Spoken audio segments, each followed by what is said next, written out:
Hello दोस्तों, स्वागत है आप सभी का जीके जीएस की इस क्लास में। तो दोस्तों आज हम previous year question paper question जो लाए हैं उसमें चर्चा करेंगे।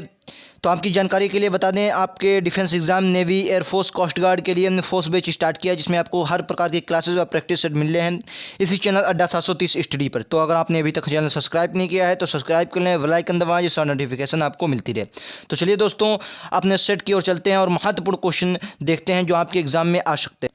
दोस्तों सभी क्वेश्चन आपके लिए इंपॉर्टेंट हैं। अगर आपने अभी तक चैनल सब्सक्राइब नहीं किया है तो सब्सक्राइब कर लें, बेल आइकन दबाएं जिससे नोटिफिकेशन आपको मिलती रहे। जीके जीएस की अगर चैप्टर वाइज क्लासेस आप देखना चाहते हैं जो आपके सिलेबस के अनुसार रखी गई हैं तो आपको लिंक नीचे दे दिया गया है डिस्क्रिप्शन में, वहाँ पर आप जाकर देख सकते हैं। वहाँ पर आपको हर प्रकार के क्लासेस और प्रैक्टिस सेट मिलेंगे। इसमें आपको फिजिक्स का भी लिंक दे दिया गया है, वहाँ से आपको फिजिक्स और जीके जीएस की क्लासेस देख सकते हैं। अगर आप मैथ और रीजनिंग की क्लासेस देखना चाहते हैं तो आपको इसी चैनल के प्लेलिस्ट में जाना होगा। वहाँ आपको डिफेंस मैथ रीजनिंग नाम से प्लेलिस्ट मिलेगी, उस पर क्लिक करेंगे, सारे वीडियोस आपको मिल जाएंगे। तो चलिए दोस्तों शुरू कर लेते हैं। आज का पहला क्वेश्चन इंपॉर्टेंट क्वेश्चन है और प्रीवियस सेट है, तो इसमें पिछले साल के क्वेश्चन भी लिए गए। क्वेश्चन कह रहा है गुरु अर्जुन देव समकालीन थे, किस मुगल शासक के गुरु अर्जुन देव जो थे वो समकालीन रहे हैं। चार ऑप्शन आपको दिए गए, राइट आंसर बताना। सभी क्वेश्चन आपके लिए इंपॉर्टेंट है, ठीक है।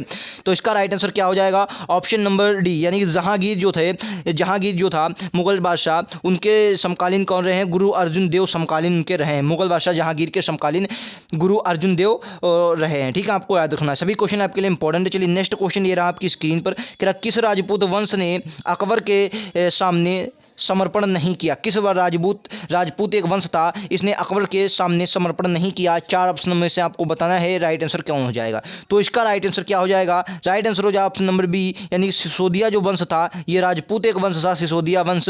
इसने क्या किया? अकबर के सामने अपने आप को समर्पण नहीं किया था, ठीक है। तो आपको ये बात याद रखनी। सभी क्वेश्चन आपके लिए इंपॉर्टेंट है। अगर इससे पहले आपने कोई भी एग्जाम डिफेंस से रिलेटेड दिया हो, चाहे वो कोस्ट गार्ड हो गया, चाहे आप नेवी दिए, चाहे आप एयरफोर्स में रागा में देखेंगे, तो आपको ऐसे क्वेश्चन देखने को मिलेंगे जो आपके लिए इंपॉर्टेंट होने वाले हैं, ठीक है। तो नेक्स्ट ये रहा आपका अगला क्वेश्चन कह रहा है किस मुगल शासक को आलमगीर कहा जाता है? वेरी इंपॉर्टेंट क्वेश्चन है, किस मुगल शासक को आलमगीर कहा जाता है? इंपॉर्टेंट क्वेश्चन है, ठीक है। राइट आंसर क्या हो जाएगा? तो इसका राइट आंसर हो जाएगा ऑप्शन नंबर ए, यानी कि औरंगजेब को आलमगीर कहा जाता है, ठीक है। याद रखना, औरंगजेब को आलमगीर कहा जाता है। ये रहा आपका अगला क्वेश्चन है, कह रहा सम्राट अकबर द्वारा किसको जारी कलम की उपाधि से अलंकृत किया गया? किसने? सम्राट अकबर द्वारा जारी कलम की उपाधि थी, किसको दी गई? आपको बताना है। चार ऑप्शन आपको दिए गए हैं, राइट आंसर बताना है। तो इसका राइट आंसर हो जाएगा option number D, Mohammad Hussain जो थे, इनको क्या किया? अकबर ने जारी कलम की उपाधि से नवाजा था, ठीक है। आपको याद रखना है, अलंकृत किया था, ठीक है। चलिए इंपॉर्टेंट क्वेश्चन था। ये रहा आपका अगला क्वेश्चन, कह रहा हल्दी घाटी का युद्ध कब लड़ा गया? हल्दी घाटी का युद्ध कब लड़ा गया आपको बताना है, ठीक है। हल्दी घाटी का युद्ध कब लड़ा गया? तो राइट आंसर क्या हो जाएगा? राइट आंसर हो जाएगा ऑप्शन नंबर बी, 1576 में हल्दी घाटी का युद्ध हुआ था, ठीक है। आपको बताना है कमेंट बॉक्स में अकबर के साथ में और मतलब किसके बीच ये हल्दी घाटी का युद्ध हुआ था, आपको कमेंट बॉक्स में बताना है, ठीक है। चलिए नेक्स्ट क्वेश्चन। अच्छा, 1556 में क्या हुआ था? 1556 में जब गद्दी पर बैठा था अकबर, तो सबसे पहले ये क्वेश्चन आया था आपके कोस्ट गार्ड में शायद या नेवी एसएसआर ये में आया था ये क्वेश्चन कि सबसे पहले अकबर ने कौन सा युद्ध लड़ा था? अपने मतलब गद्दी पर बैठते ही अकबर ने कौन सा युद्ध लड़ा था? तो उसका राइट आंसर हो जाएगा पानीपत का द्वितीय युद्ध। पानीपत का जो द्वितीय युद्ध लड़ा था वो गद्दी पर बैठते ही 1556 ईस्वी में उसने लड़ा था, आपको याद रखना। उस वक्त उसके संरक्षक कौन थे? एक बार क्वेश्चन ये भी पूछा गया था, अकबर का संरक्षक कौन था? तो वैरम खां अकबर के संरक्षक थे, आपको याद रखना, ठीक है। चलिए नेक्स्ट क्वेश्चन ये रहा आपकी स्क्रीन पर। कह फैजी निम्नलिखित में से किसके दरबार में रहा? वेरी इंपॉर्टेंट क्वेश्चन है, एग्जाम में जरूर पूछा जाने वाला क्वेश्चन है। कह रहा फैजी निम्नलिखित में किसके दरबार में रहा था? चार ऑप्शन आपको दिए गए हैं, राइट आंसर बताना है। तो इसका राइट आंसर हो जाएगा ऑप्शन नंबर सी, यानी कि अकबर के दरबार में फैजी रहते, ये नवरत्नों में से एक थे। नवरत्न जो रहते ये अकबर में रहते, तो इसका राइट आंसर क्या हो जाएगा? अकबर इसका राइट आंसर हो जाएगा, ठीक है। नेक्स्ट क्वेश्चन ये रहा आपकी स्क्रीन पर। कह रहा किसके समय में मलिक मोहम्मद जायसी ने पद्मावत की रचना की थी। अच्छा, पद्मावत की रचना मलिक मोहम्मद जायसी द्वारा की गई। तो आपको बताना है ये किसके समय की बात है जब ये जायसी जी ने पद्मावत की रचना की थी। ठीक है, बताना है आपको किसके समय की बात है। तो राइट आंसर क्या हो जाएगा, इसका राइट आंसर हो जाएगा option number D, Sher Shah. Sher Shah के वक्त क्या हुआ था, शेर शाह के वक्त मलिक मोहम्मद जायसी ने पद्मावत की रचना की थी। अच्छा, पद्मावत की ये रचना हुई कब थी, ये जब अलाउद्दीन खिलजी गद्दी पर बैठा था उस वक्त की बात है। चित्तौड़ के शासक के द्वारा युद्ध किया गया था, उस वक्त की बात है वो।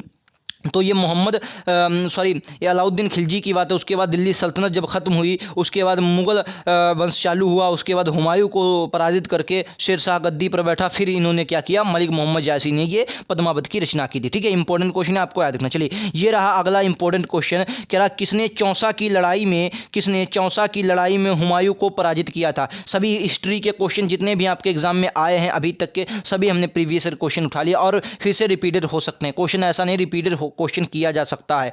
ठीक है, कह रहा किसने चौसा की लड़ाई में हुमायूं को पराजित किया था। अभी हमने कहा हुमायूं का जो पराजित किया था चौसा की लड़ाई में, वो ऑप्शन नंबर हो जाएगा सी, यानी कि शेर शाह ने पराजित करके हुमायूं को, शेर शाह गद्दी पर बैठा और सूर्यवंश की स्थापना की। लेकिन थोड़े ही समय में इसके बारूद का गोला आकर गिरा और इसकी मृत्यु हो गई। और फिर क्या हुआ, हुमायूं फिर से गद्दी पर बैठ गया और उसके बाद गद्दी पर अकबर बैठा। ठीक है, तो यानी कि हुमायूं को पराजित करके शेर शाह गद्दी पर बैठा। वीडियो आपको अगर पसंद आए तो लाइक शेयर करके जरूर जाएं और चैनल को सब्सक्राइब करना, ऐसे ही वीडियो पाने के लिए चैनल जरूर सब्सक्राइब करें। ठीक है, चलिए अगला क्वेश्चन कह रहा है हुमायूं का मकबरा कहाँ स्थित है। इंपॉर्टेंट क्वेश्चन है, हुमायूं का मकबरा कहाँ स्थित है।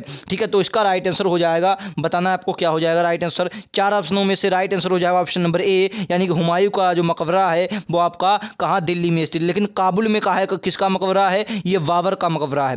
बाबर हालांकि जो बाबर की मृत्यु हुई थी वो भारत में हुई थी, लेकिन उनकी इच्छा अनुसार उनका जो शव था वो कहाँ, काबुल में ले जाकर दफनाया गया और वहीं उनका काबुल में ही मकबरा है। काबुल, ये बहुत बार क्वेश्चन पूछा गया है आपके एग्जाम में कि काबुल में किसका मकबरा है, तो आपको याद रखना है काबुल में बाबर का मकबरा है। ठीक है, वीडियो अच्छा लगे तो लाइक शेयर करना ना भूलें और ऐसे ही वीडियो पाने के लिए चैनल सब्सक्राइब जरूर करें। अगला क्वेश्चन कह रहा किस मुगल शासक ने 2 बार शासन किया। भाई साहब, अभी हमने बताया किस मुगल शासक ने कहा 2 बार शासन किया। अभी पूरी स्टोरी इसके पीछे बताई जाएगी आपको कि किस शासक ने 2 बार आपका गद्दी पर मतलब 2 बार शासन किया था। 2 बार शासन किया। देखिए, अगर आपको वीडियो अच्छा लगे तो लाइक शेयर करें और चैनल को सब्सक्राइब करें। लिंक आपको नीचे दे दिया गया है, उस पर जरूर क्लिक करें, सारे वीडियोस मिल जाएंगे। चलिए, इसकी पीछे की कहानी थोड़ी आपको बताना है। फिलहाल इसका राइट आंसर ऑप्शन नंबर हो जाएगा ए, हुमायूं। देखिए, जब बाबर की मृत्यु हुई बाबर की मृत्यु के बाद हुमायूं गद्दी पर बैठा। ठीक है, हुमायूं क्या हुआ,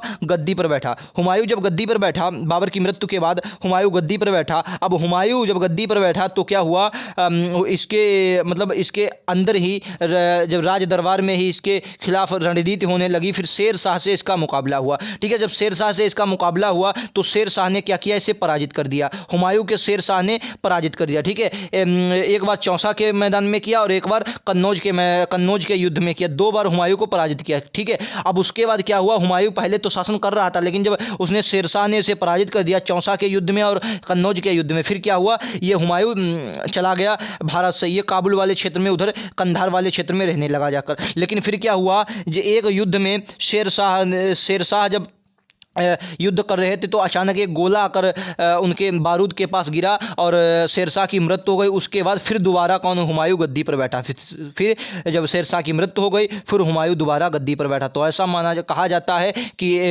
मुग़ल बादशाह, एक ऐसा मुग़ल बादशाह जो 2 बार गद्दी पर बैठा, वो कौन था, हुमायूं था। तो वीडियो आज के यही 10-11 क्वेश्चन थे जो आपके एग्जाम में पिछले बार पूछे गए, पिछले बार आने और इस बार भी आने की संभावना है, तो हमने इनको लिया है। पिछले भी वीडियो अगर देखना चाहते हैं तो लिंक आपको नीचे दे दिया गया है, उस पर क्लिक करेंगे तो सारे जितने भी वीडियो आपको हैं फिजिक्स और जीके जीएस के मिल जाएंगे। तो आज के लिए इतना ही, तो मिलते हैं नेक्स्ट वीडियो में। Thank you.